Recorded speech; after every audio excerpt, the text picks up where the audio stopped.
Hello and welcome to this very, very special conversation on ORF. This is Women's Month, it is Women's Day, and we are going full tilt on one area that we think deserves special focus going into this year and indeed the next couple of years. As we celebrate Women's Day, nations across the world, I think, are mindful of the renewed challenges that women now face in a post COVID world. Literally every aspect of their life has been impacted, and in most cases, for the worse. Whether it is education, access to livelihood, jobs, health, nutrition, everything has taken a bit of a one-two punch as far as gender is concerned. Not least amongst those is the challenge of making the green transition more diverse and inclusive. It is no secret that climate change impacts women disproportionately. It is not gender neutral, and the time is now to both accept that and indeed figure out what the key challenges are in a post-pandemic world, as also in a challenging atmosphere that we have been facing, on what the key imperatives should be. Governments and communities around the world really have been implementing strategies, but are they good enough, and what is required going from here? Joining me to talk about that are three exceptional leaders in that space. Kate Hampton, who is CEO at the Children's Investment Fund Foundation, I beg your pardon. Namita Vikas, who's founder and managing partner at Octus ESG LLP, and Neha Kumar, who's India Program Manager at the Climate Bonds Initiative. Thank you very much for joining in and being part of this conversation. I thought we might open this conversation with some opening remarks from you and some thoughts really on what's gone down through 2020 and where we stand at this point over the next few years as you look out into both climate finance, climate change, and where gender sits at those crossroads. Kate, I'd like to begin with you, if I may. Thank you very much, Mitali, and it's a real pleasure to be here and such an important topic. CIF is a philanthropic foundation, and we work both on issues of gender and of climate change. And we think that those issues are actually inextricably linked, particularly coming out of the COVID pandemic. So as you said in your introduction, indeed, women have been adversely affected by COVID, disproportionately so. And that's also true of climate change, because most of the world's poor are women, most of the subsistence farmers are women, and yet they face really difficult barriers when it comes to accessing the kinds of tools and finance that would enable them to increase their resilience. So we're really concerned about the coming together of the COVID crisis and the longer term crisis of climate change, that this will compound the vulnerability of women around the world. And so as a consequence, when we think about financing the transition, we really need to think about how we enable women to access those financial flows, be they government or private financial flows, because this will be a really important piece in having a successful green and gendered recovery. We know that green recovery will deliver fast economic multipliers, that it's labor intensive, so it's a highly desirable launching pad for the COVID recovery. And at the same time, we know that there is so much foregone prosperity, the opportunity to break the intergenerational cycle of poverty if we invested more in women. So if we bring those two things together, a gendered recovery and a green recovery, and indeed enable women to participate more in the green recovery and in the low carbon revolution, those things would have huge impacts for those women and those communities and for the prosperity of countries. So the sorts of issues that we've been working on are around improving girls' access to education, keeping them in school for longer, enabling their transition to work. Sadly, in India, female labour force participation has been declining, not increasing, and that's a lot of foregone prosperity and well-being. So we think that's a really crucial piece. In addition, underpinning opportunities for those women with life skills training and access to sexual reproductive health and rights is absolutely crucial to enable them to choose when and to have children and make that fit in with their plans and their families' plans to improve their well-being.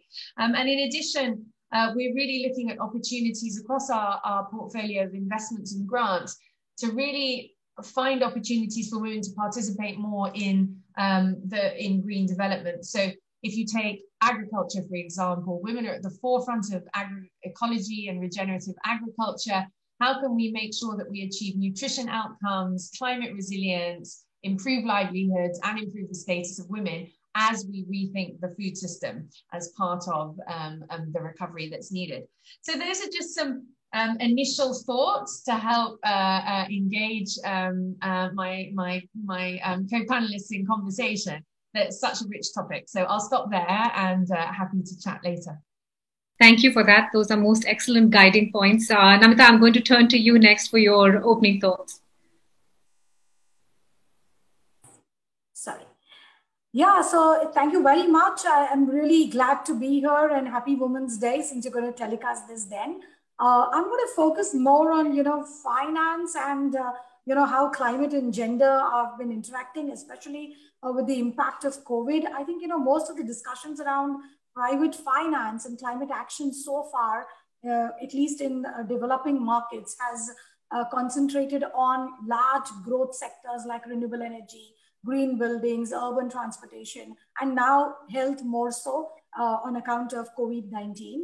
But what is seen is that there are less touch sectors like water, waste, sanitation, and gender is really far away as a lateral sector, which is not really addressed when it comes to the intersection of private finance. Climate action is also, when it's seen in correlation to gender equality, it's relatively low on the agenda of countries, companies, financial institutions, and is really an emerging topic, if I may say, and very rightfully so, as you and Kate both mentioned, that over years, women have been disproportionately impacted, not just in case of from a gender lens or from a climate action standpoint, but, overall in life, I would say. So for example, rural women and those at the bottom of the pyramid, as we know in some of the underdeveloped markets, very much like India, have to walk long distances to get even basic goods like firewood or drinking water.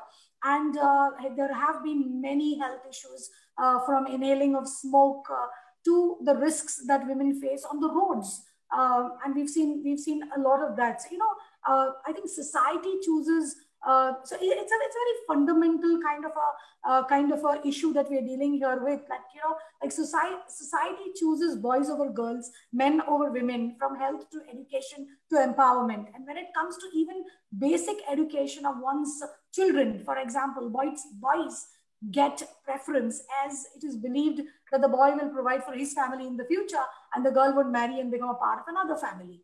So lack of education restricts ability to get into formal jobs.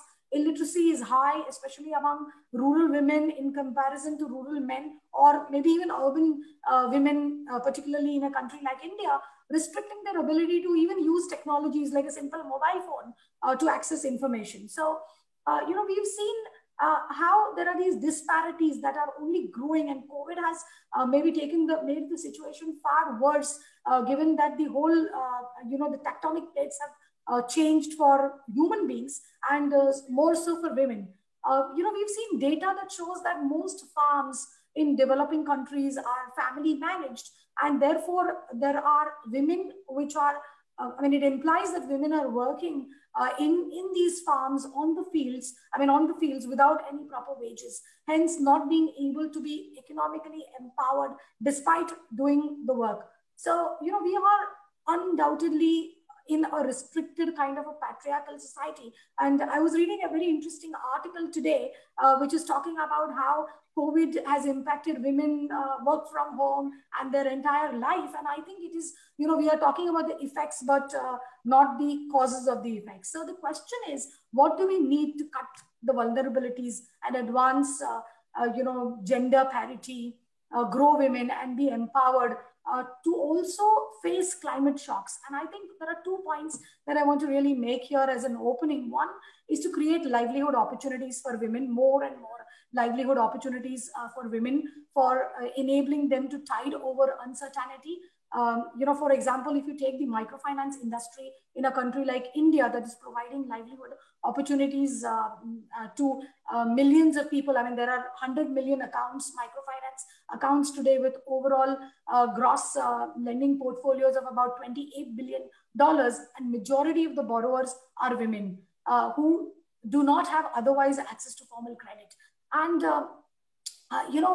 given the vulnerability of climate change, the large borrower base of women here within the microfinance institutions itself, I think there needs to be different ways of looking at how do you finance or how do you create financial products that will really help pull them out of the indebtedness cycle and the repayment crisis currently that the industry is going through as far as COVID is concerned. And I think towards this, what we need is really reconfiguration of financial products. For instance, change the conditions of loans, introduce flexibilities in saving products, scale up the offerings on health and livestock insurance, new insurance products such as, particularly from a climate standpoint, weather-based index insurances to deal with weather-related changes, introducing products to finance and expand maybe off-grid, because that is very important today from an education and livelihood standpoint, that renewable energy is at the, bringing women in the rural areas out of energy poverty. I think it's a very important point here. And then develop some kind of disaster funds, because ultimately climate change, the way we've been seeing what is happening in Uttarakhand and other parts of India, it is depleting the lives, the health and the lifestyle of people in the poor areas. So that is really the first point on finance. The second one is on ease the access of resources and alternative technologies. I think that will help women in a big deal to come out of this whole vicious cycle that they are in. And therefore, how do you actually provide resources? So we've seen in India the PM's Ujjwala scheme, that is to provide LPG cylinders, have helped reduce the dependence on firewood, for example. And we're seeing how other programs in other markets have helped women come out of come out of traveling long distances, or improvement in health parameters. So I think these are two areas that there's much work that is required to be done, which will keep the girls in school, which will keep the women healthy, and provide nutrition and provide empowerment to them. I think those are some of the first points that come to my mind. Thank you. Thank you for that. And I wholeheartedly second that. Financial empowerment, I think, is the key goal towards any other arena, really. But let me turn to you, Neha. It's the top of the pyramid. We were talking about microfinance helping at an individual level, but your opening comments really on climate, on finance, and how all that merges for gender. Yes, so thanks a lot, Mitali, for hosting this discussion. I think I couldn't agree with the need of hosting such discussions more and more, because I think this particular aspect has been inadequately looked into the entire framework of climate and climate finance. So to begin with, maybe I was listening to both Kate and Namita. So maybe my opening remarks will also sort of response to set the discussion going. And let me sort of basket it into 4 areas. So one I alluded to, that I think you need to really revisit the conceptual framing of this question within the transition imperative. And I assert that it is inadequate conceptual framing itself, and it is not given that kind of attention that it should be given. And second, we have to look at, how then does it really manifest in different dimensions of climate change, which is mitigation and adaptation and resilience, right? I mean, that's sort of our universe of climate change. And here you would see that while it is absolutely understood and acknowledged that women suffer the impact of climate change much more disproportionately, they form a large chunk of the vulnerable and poor. So definitely that aspect is very, very clear. But that really focuses or concentrates the entire discussion on the adaptation front of it, because basically it is the entire question of gender justice and environmental justice linked to that is sort of linked or framed within a development-oriented paradigm. So that becomes coterminous, right? So you would see that if you're talking about gender justice within mitigation policies, market instruments, that sort of that's a very thin sort of attention on that, and I will come to that in a moment. The third, of course, Namita talked about the role of financing, and it is a very, very important topic of within the whole discussion.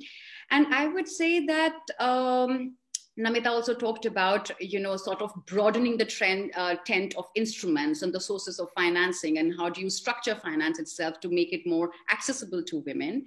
But look at climate finance governance itself. Most of these funds like Adaptation Fund and Climate Investment Fund, and if you look at women in top leadership positions in these funds, it ranges somewhere between 15 to 30%. So there is participation of women, but at leadership position, it's still, not as, it's not 50%, it's not even 50%, right? And then you talk about private financing. So there, what becomes important? Of course, public finance, private finance, both are important, but let's look a little bit deeper into private financing aspect. Who are investors really integrating the gender lens into their investment decision making? So examples exist, but they're far and few between. One could think of, say, CDC, doing some sort of with the focus attention on this. The role of multilateral development banks becomes extremely important in this. And you would see that there are examples, there are some experiences, with banks like ADB. So that needs to be thought of. And now situate all of this in a post-COVID world. And what happened during COVID? So not only is the climate change impact is more disproportionate for vulnerable and women specifically, the labor force participation, and just give you an example of what happened in India. General statistic is that labor force participation of women is less than a quarter, yeah? And large part of that is in the informal sector, okay? They earn about less than a third than men do, yeah? The impact of COVID on informal sector, and that it pushed out women, that if it impacted women much more, is a very, very important point to consider, because to get women back into labor force just takes immensely huge effort and time. So we have lost a productive asset, which was already not, of course, in terms of what they were getting was not fair, but we have also excluded them from productive activity. And that in the post-COVID world, with the imperative of green transition, means that much more work and much more attention right now requires to be given. And we could talk about different aspects a little bit later, but I just would want to elaborate on what I mean by conceptual broadening, or why do I say and that it is inadequate. Look, when we talk about transition, what is the outcome of transition? That it has to be net positive for people, right? And definitely it should not exacerbate the condition of vulnerability for those who are already vulnerable, yeah? And that is the central piece of what you would, hear, say, within the just transition debate as well. But I would say that basically what you're looking at, or when you're talking about transition, is essentially at the production and consumption patterns, which basically is a way of saying that, can this world look at economic restructuring? So when you look at that, if the economic restructuring is embedded in ecological principles, I would say that to a great extent, these are inherently feminist principles, yeah? And why that is so, and why you say that, that both nature and women have been marginalized in the production and consumption systems that we are part of. Yeah. So if you're going to transition to another kind of economic structure, you're basically saying that you are in confrontation with what exists today. And that is something to be acknowledged and something to be worked upon. So not only your economic autonomy needs to be guarded and provided for, but how your social relations will change in society, that needs to be equally given attention to. Sure. So it's not only a question of justice, I think. I think green transition would not simply be complete without women at the center, not only as victims, but as equal stakeholders. Absolutely. So I'm keen to take, a lot of what you've just presented into different bits. Kate, maybe I'd like to turn to you first. It's a two-part question, and I hope I haven't bunged in too much in that.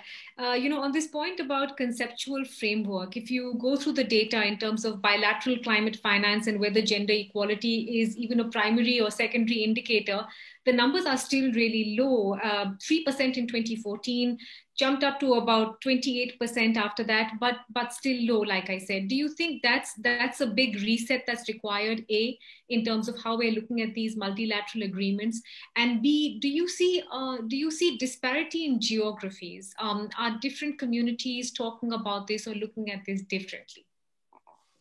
Yeah, I think Neha and Namita both made some really interesting points around this. So Namita was talking about unpaid work being a really huge burden and barrier for women.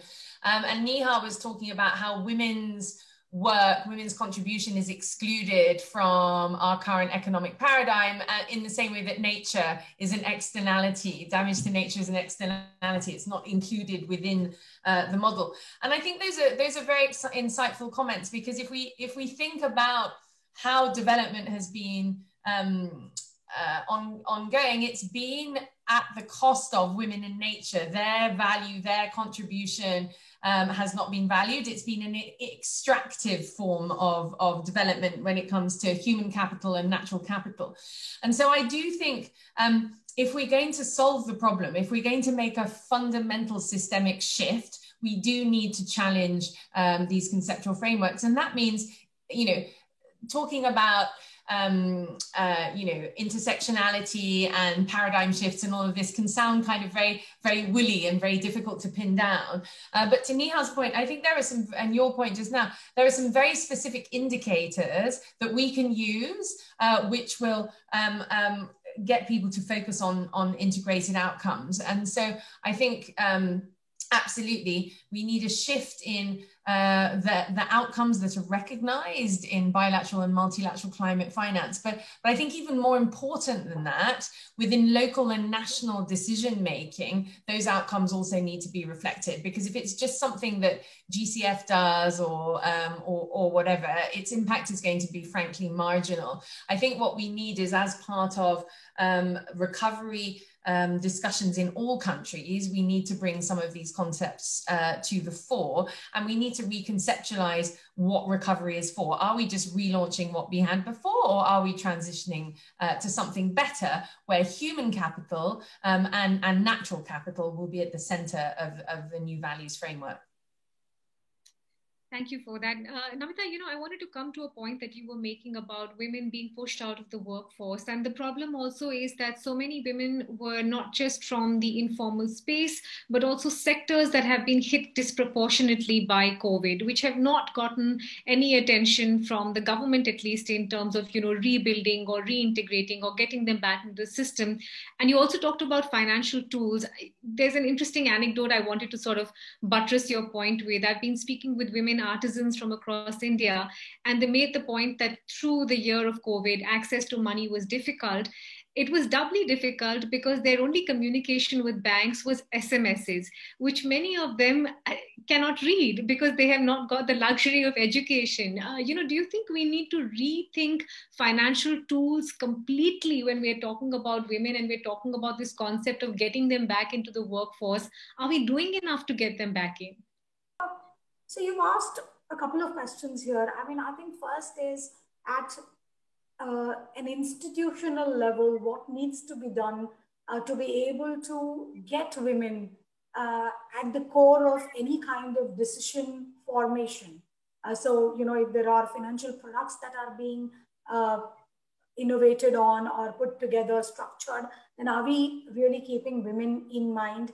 As far as, finance is concerned, are we especially focusing and targeting products that are that have women in the midst of it, because what we've seen is most of the times when there is product innovation or when there is any kind of rollout, it is gender agnostic, right? I mean, businesses are looking at it from a profit or from a risk return standpoint. So it doesn't really bring the women into the focus. I think at an institutional level, so I'm just zooming out a little from the question that you have asked, and there's a purpose for it. That is, if you look at it at an institutional level, I think when I say institution, it could be governments, it could be businesses, it could be investors, it could be financiers, right? I think I agree with Neha that there has to be an economic shift, or there has to be a kind of a financial shift in the way we look at women, not, as she said, as victims, but as those who are beneficiaries, but more than beneficiaries, keeping them into account when we are making policies, for example. So just take the example of energy. So, off-grid energy, women are beneficiaries of off-grid energy, but most of the time when energy policies are being framed, women are not at the center of consideration as far as this policy making is concerned, right? So I think at an institutional level, gender focus needs to assume a different importance or a priority. And just look at it. I just want to bring in a very interesting point, and I'm reading more and more about this, and I'm linking this to women. I will tell you how. Is every day more and more coverage of COVID that we are seeing, and more recovery packages that have been introduced by several governments. We are not seeing so much of attention given to women. They may be directly impacted because of the decisions that have been made by governments, but not direct facilitation or direct recovery support for women, right? That is one.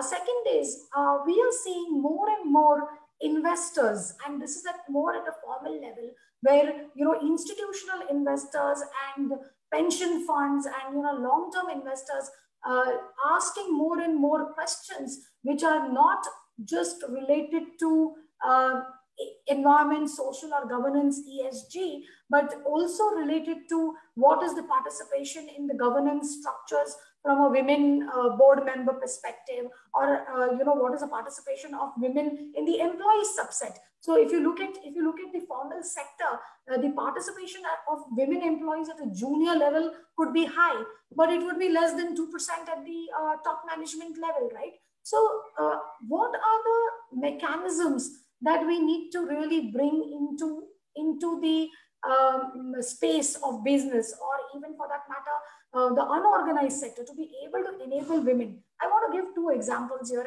and I've been very passionate about this when I said that we are talking about the effects and we are not talking about the cause. The effects are, so there are articles that say that there's a withdrawal from the labor force of women, and there's less representation of women at all levels, etc., etc. But I think the cause is very traditional, societal, that we have to address first. I mean, why is it so necessary that a woman, if she has to go as a part of her life cycle, if she's getting married, she's the one who's moving from wherever she is to a different city or a different country for that matter, just because there's something that has changed, and therefore the her employment or her work really gets, it suffers, right? So or in COVID year, she has to stay home because the children are being homeschooled. I mean, absolutely. It's societal construct.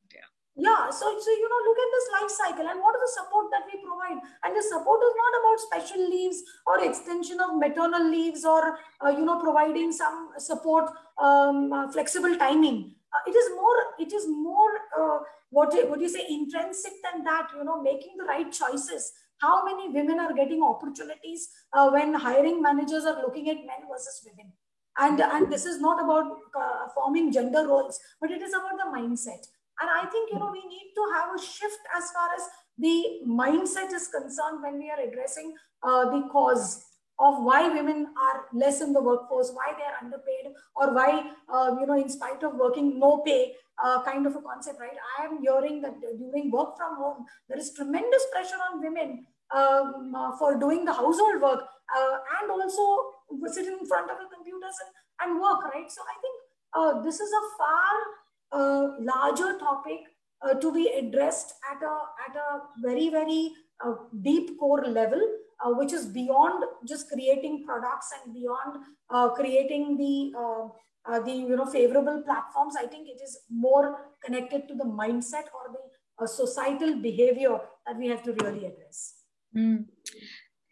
Neha, I am conscious of how difficult the road ahead is, but I want to find the pinpricks of light, and as I was researching the subject that we were going to talk about, I came across an interesting piece where in 2019, the Turkish bank Garanti BBVA actually signed the world's first gender loan with a Turkish company. The modalities of it are quite fascinating. It's financing Turkey's largest wind farm, and the performance is being annually assessed on the basis of a series of gender criteria. Are we just not thinking about this? Is that the problem? Or is it, as you said earlier, we don't have the people in place to be thinking about it? Because when you're not represented at the top, no one's thinking about what you would like them to.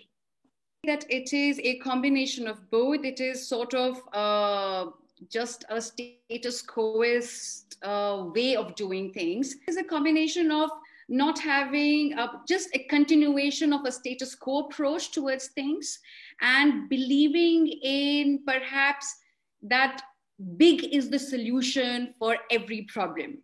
Perhaps it is not. Big money, big capital, big scale is perhaps not the solution and not a fit for every problem. And I will come to explaining a little bit more what I mean by it. Second is that it is just unfamiliarity in terms with the topic within the community of lenders and investors, because they see the flow of finance is basically centered on the concept of risk. So if you're unfamiliar with something, if you're not able to measure, and if you're not able to understand how material it is to your operations, to your lending and investment decisions, you will basically keep away until somebody else has tried it out. Or you will have to hedge your risk, and you will look at other sources of finance which lower your risk. So that is where, different instruments will come into play, which is like a blended finance, where public financing sort of mitigates that risk of what has not yet been experimented with. So that is definitely there. But if you were to also look at it, I mentioned that at the very core, if you look at the entire gender inclusion topic, this has more been concentrated on adaptation and vulnerability theme. And then you would look at which sectors are these where some sort of climate change related work, women are really, really core to that. You would look at agriculture, you would look at natural resource management, forestry, we would look at water conservation, because they're directly linked with the resource that they use on a daily basis. But you shift your attention to mitigation. And mitigation is where the entire focus of actually big capital is, where we see that, okay, if you're able to move capital at scale, policies will shift, behaviors will shift, regulations will shift, yeah, right? That's the kind of ambition that you have. But mitigation is basically a techno-economic fix. So you are suddenly looking at technological expertise. You're looking at very scientific sort of way of dealing with things. And that itself is basically, unfortunately, a structural screen, because women haven't been exposed in that kind, in terms of their education, training, skills. So there's actual risk of losing women out because they will not have been properly skilled. And you have to look at it holistically. But at the same time, I would say for countries like India, while mitigation is extremely important, I think where 50% is dependent upon agriculture, where we face the climate change impact so drastically, I think we can really move the needle on agriculture, on adaptation. And I'll give you an example because I'm directly working on this. We are looking at how can resilient agricultural practices be enhanced, and how can you mobilize investment into this. And you talked about this, this gender-based loan. There are the impact investment space, which is perhaps much more agile than big banks and commercial banks. They started out with the social dimension, and now they are getting into the space where they want to merge it with climatic things. So there are concepts like outcome-linked bonds. There are concepts like basically linking up with capital markets in different ways. So it is a broad arena out there of innovative financing.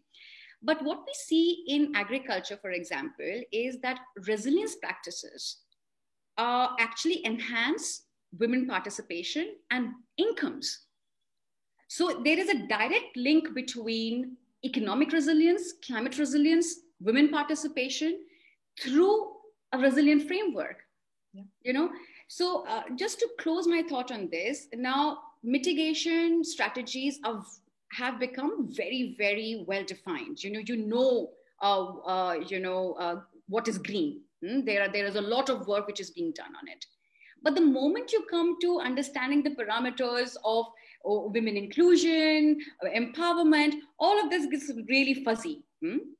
So there is also a requirement of, and now I think it is really high time, we have been saying this, that, green is green and green will drive the change and transform the world, but it's not automatic. Green jobs are not automatically inclusive. Green jobs are not automatically just.